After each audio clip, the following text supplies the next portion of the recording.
Here's the thing. Rejection is really a liar. It coddles, keeps you in comfort. It is a thief of your authority. Let me tell you how. See, rejection wants to sell you a narrative. Like everybody in every circumstance should be accepting, pleasing to you. Nothing should not choose you and things like that. Problem with that is if you assume the narrative that no one can say no to you, no one cannot choose you, no one can say you're not qualified for the position, then you begin to think and operate in a space where you accept other things to avoid those people from feeling rejected. You begin to accept positions and jobs because you don't want them to feel the rejection that you feel. You begin to stay in relationships, keep friendships, family relationships, or whatever, because you don't want them to feel the rejection that you feel. It is now robbing your authority and one of the greatest gifts that God gave you, which is a power of choosing.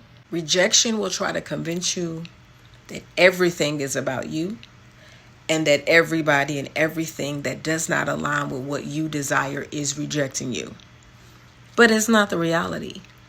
You see, sometimes you can experience rejection from not being heard, being misunderstood, from not being able to vent or share something because you're feeling like you're being silenced. You can also feel rejection, of course, through a breakup. You can feel rejection by a loss. You can feel rejection by losing a job. You can feel rejection for many things. You can feel rejection from somebody not responding to you in what seems to be like a timely fashion, and whatever you decide that is. But see, the truth of the matter is a person may not have the time. A person may have other things that are going on. And we have created this culture where we are challenging people's love by way of them doing exactly what we feel makes us comfortable and keeps rejection down. But I want you to be mature in your emotions, and I want you to tell rejection that you know the truth, which is that it comes to steal, kill, and destroy, because it comes and it interferes with relationships, trust, self-trust, discernment, intuition, and all of those things.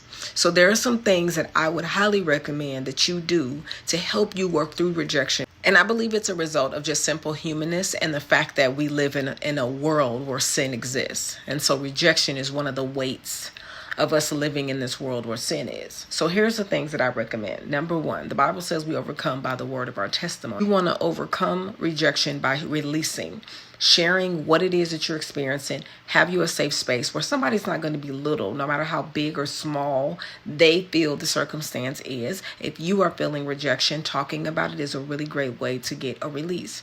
Number two, renew your mind. You got to tell yourself the truth about what your real experience is, because like I told you, rejection is a liar, and it makes you feel like everything is about you. It doesn't consider the fact that people's time, their schedules, they might be going through things, and so on and so forth. Living in the assumption is going to fuel the rejection. And last but not least, relationship. Connect with somebody who do see you, who does make you feel loved, seen, heard, understood, and so on and so forth. This is not the space that you're going to talk about what has gone on because you released with someone else. This is a space where you connect with somebody who just simply loves and appreciates you being you. These are things that I live by. You may have to continue to do it, and depending on the severity of the circumstance, you may have to continually release and continually stay in relationship